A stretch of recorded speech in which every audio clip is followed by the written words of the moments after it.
磨きます。 এর অর্থ হল মাজা বা ঘষা। 毎日歯を磨きます。 আমি প্রতিদিন দাঁত মাজি। 組み立てます。 এর অর্থ হল জোড়া লাগানো। এটি ব্যবহার করা হয় যখন তুমি আলাদা আলাদা অংশকে একত্র করে একটি সম্পূর্ণ জিনিস তৈরি করো। 机を組み立てます。 আমি টেবিল জোড়া লাগাই। 折ります。 এর অর্থ হল ভাঁজ করা বা বাঁকানো। 紙を折ります。 আমি কাগজ ভাঁজ করি। 気がつきます。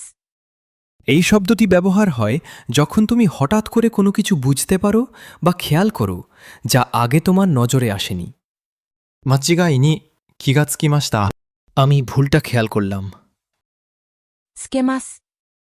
স্কেমাস হল জাপানির একটি খুবই গুরুত্বপূর্ণ এবং বহুল ব্যবহৃত ভার্ব, যার মূল অর্থ হল কিছু লাগানো, সংযুক্ত করা বা চালু করা। তবে এই শব্দটির বিশেষ দিক হল এর অর্থ কনটেক্সট অনুযায়ী পরিবর্তিত হয়, কিন্তু এর মূল ধারণা সবসময় একই থাকে: কোনো কিছু অন্য কিছুর সাথে যোগ করা বা অ্যাক্টিভেট করা। আবার শরীরে কিছু ব্যবহার করার ক্ষেত্রেও এই ভার্বটি ব্যবহৃত হয়, যেমন সুগন্ধি লাগানো বা টাই পরা। এছাড়া স্কেমাস খুব সাধারণভাবে ব্যবহার হয় কোনো কিছু চালু করার ক্ষেত্রে, যেমন বাতি জ্বালানো বা টিভি চালু করা।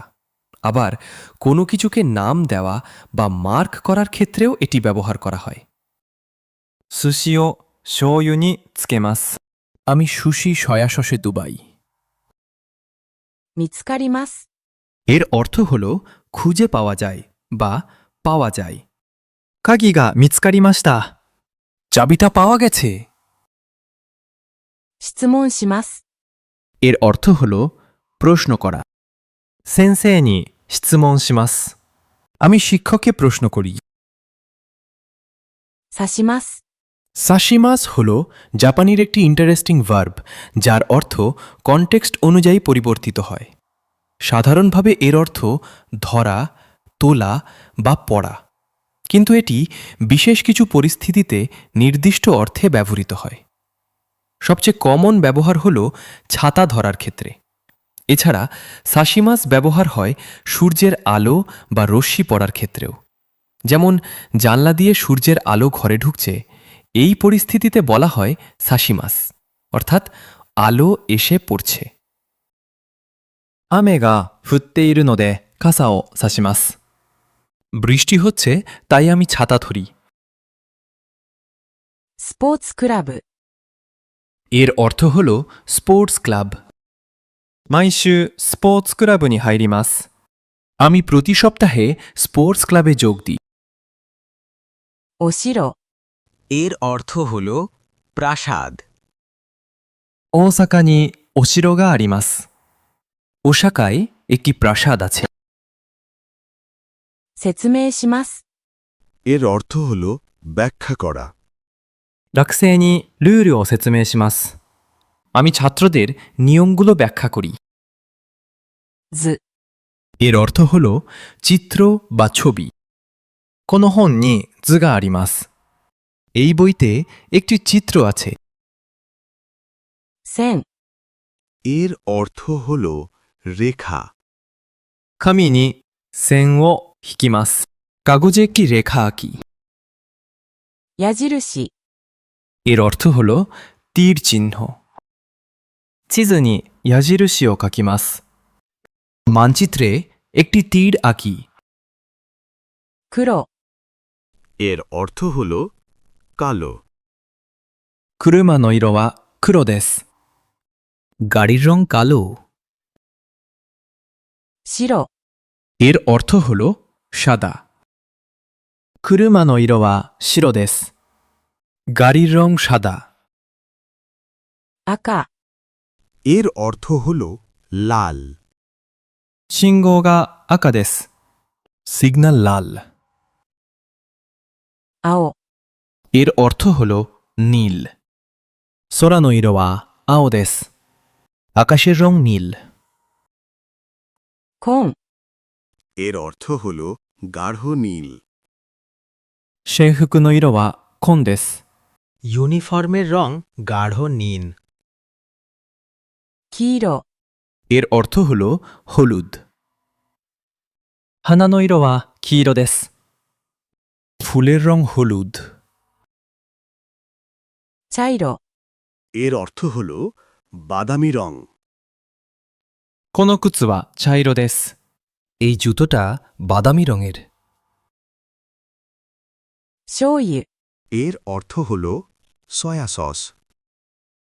寿司に醤油をかけます。 আমি সুশির ওপর সয়া সস দিই। ソース、 এর অর্থ হল সস। ハンバーグにソースをかけます。 আমি হ্যামবার্গের ওপর সস দিই। お客さん、 এর অর্থ হল অতিথি বা গ্রাহক। এটি ব্যবহার করা হয় এমন কাউকে বোঝাতে যে তোমার কাছে এসেছে, হোক সেটা বাসায় অতিথি হিসেবে বা দোকানে বা ব্যবসায় কাস্টমার হিসেবে। レストランにお客さんが来ました。 রেস্তোরাঁতে একজন অতিথি এসেছে। か、 এটি হলো জাপানির একটি খুবই গুরুত্বপূর্ণ পার্টিকেল, যা সাধারণত বা অর অর্থ প্রকাশ করতে ব্যবহার করা হয়। এটি দুই বা তার বেশি অপশনের মধ্যে একটি নির্বাচন বোঝাতে সাহায্য করে। コーヒーかお茶を飲みます。 আমি কফি বা চা খাবো। ゆうべ、 এর অর্থ হল গত সন্ধ্যা বা গত রাত। ゆうべ友達と映画を見ました。 গতকাল সন্ধ্যায় বন্ধুদের সঙ্গে সিনেমা দেখলাম। さっき、 এর অর্থ হল একটু আগে। さっき電話がありました。 একটু আগেই একটি ফোন এসেছিল। 茶道、 সাদো হল জাপানের একটি ঐতিহ্যবাহী সংস্কৃতি, যার অর্থ চা অনুষ্ঠান বা জাপানিজ টি সেরেমনি। তবে এটি শুধু চা বানানো বা পান করার একটি সাধারণ প্রক্রিয়া নয়, এটি একটি গভীর শিল্প, দর্শন এবং জীবনধারার অংশ। এই অনুষ্ঠানে অতিথিদের সামনে খুব নিয়ম মেনে চা তৈরি এবং পরিবেশন করা হয়। প্রতিটি ছোট কাজ, যেমন কাপ ধরা, চা নেড়ে দেওয়া বা বসার ভঙ্গি, সব কিছুতেই নির্দিষ্ট নিয়ম এবং সৌন্দর্য থাকে। এই পুরো প্রক্রিয়াটি ধীর, শান্ত এবং মনোযোগপূর্ণ। সাদোয়ের মূল দর্শন চারটি ধারণার উপর ভিত্তি করে: হারমোনি, রেসপেক্ট, পিউরিটি এবং ট্র্যাঙ্কুইলিটি। অর্থাৎ মানুষ যেন প্রকৃতি, অন্য মানুষ এবং নিজের সাথে সামঞ্জস্য রেখে শান্তভাবে জীবনযাপন করতে পারে। এই চিন্তাই এর মূল। 日本の茶道を学びます。 আমি জাপানের চা সেরেমনি শিখব। お茶を立てます。 এর অর্থ হল চা তৈরি করা। 茶道でお茶を立てます。 চা অনুষ্ঠানে আমি চা তৈরি করি। 先に、 এর অর্থ হল আগে বা আগে থেকেই। 先に行きます。 আমি আগে যাই। 乗せます。 এর অর্থ হল ওপর রাখা বা বসানো। 皿にケーキを乗せます。 আমি প্লেটে কেক রাখি। これでいいですか? これでいいですか? হল জাপানির একটি খুবই কমন এবং ব্যবহারিক এক্সপ্রেশন, যার অর্থ এটা কি ঠিক আছে বা ইজ দিস ওকে। দৈনন্দিন কথোপকথনে এটি খুব বেশি ব্যবহার করা হয়, বিশেষ করে যখন তুমি কারো কাছে কনফার্ম করতে চাও যে তোমার করা কাজ, পছন্দ বা সিদ্ধান্ত ঠিক আছে কিনা। これでいいですか? এটা কি ঠিক আছে? いかがですか? এটি হলো জাপানির একটি খুবই পোলাইট এবং ফর্মাল এক্সপ্রেশন, যার অর্থ কেমন লাগছে বা কেমন। এটি মূলত দো দেস্কায়ের আরও ভদ্র ভার্সন, তাই এটি সাধারণত অতিথি, কাস্টমার বা সম্মানিত ব্যক্তির সাথে ব্যবহার করা হয়। এই এক্সপ্রেশনটি ব্যবহার করা হয় যখন তুমি কারো মতামত জানতে চাও বা ভদ্রভাবে কিছু অফার করতে চাও।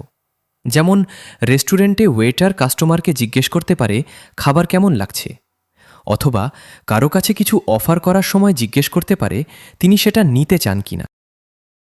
お茶はいかがですか চা কেমন লাগছে? 苦い。 এর অর্থ হল তিক্ত বা তিতা। この薬は苦いです。 এই ওষুধটা তিতা। 親子丼。 ওয়াকোদম্বুরি হল জাপানের একটি জনপ্রিয় খাবার, যার অর্থ চিকেন ও ডিমের ভাত বা chicken and egg rice bowl. এটি একটি রাইস বোল ডিশ যেখানে গরম ভাতের উপর মুরগির মাংস ও ডিম একসাথে রান্না করে পরিবেশন করা হয়। 昼ご飯に親子丼を食べます。 আমি দুপুরে ওয়াকোদন খাই। 材料。 জাইরিও হল জাপানের একটি খুবই গুরুত্বপূর্ণ শব্দ, যার অর্থ উপকরণ, ইনগ্রিডিয়েন্টস বা ম্যাটেরিয়ালস। এটি এমন সব জিনিসকে বোঝায় যেগুলো ব্যবহার করে কোনো কিছু তৈরি করা হয়, হোক সেটা রান্না, কোনো প্রজেক্ট বা কিছু বানানো। 料理の材料を買います。 আমি রান্নার উপকরণ কিনি। 分。 এটি হলো জাপানির একটি ইউজফুল সাফিক্স, যার অর্থ এর জন্য এই অংশ। এটি কোনো কিছুর পরিমাণ বা অংশ বোঝাতে ব্যবহার করা হয়, বিশেষ করে যখন তুমি বলতে চাও কতজনের জন্য কিছু প্রস্তুত করা হয়েছে। এই সাফিক্সটি সাধারণত সংখ্যা বা ব্যক্তি বোঝানো নাউনের পরে বসে। 3人分の料理を作ります。 আমি 3 জনের জন্য রান্না করি। 1グラム。 গ্রাম হল জাপানিতে গ্রামের উচ্চারণ, যা ওজন বা ওয়েট মাপার একটি একক। 砂糖を1グラム入れます。 আমি 1 গ্রাম চিনি দিই। 個。 কো হল জাপানির একটি খুবই সাধারণ কাউন্টার, যা ছোট এবং সাধারণ জিনিস গণনা করার জন্য ব্যবহার করা হয়। リンゴを3個買いました。 আমি 3টা আপেল কিনেছি। 玉ねぎ。 এর অর্থ হল পেঁয়াজ। スープに玉ねぎを入れます。 আমি স্যুপে পেঁয়াজ দিই। 4分の1。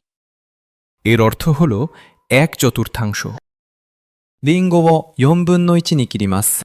আমি আপেলকে 4 ভাগের 1 ভাগে কেটে ফেলি। 調味料。 এর অর্থ হল মশলা। এটি এমন সব উপকরণকে বোঝায় যেগুলো খাবারের স্বাদ বাড়ানোর জন্য ব্যবহার করা হয়। 料理に調味料を入れます。 আমি রান্নায় মশলা দিই। 適当な大きさに。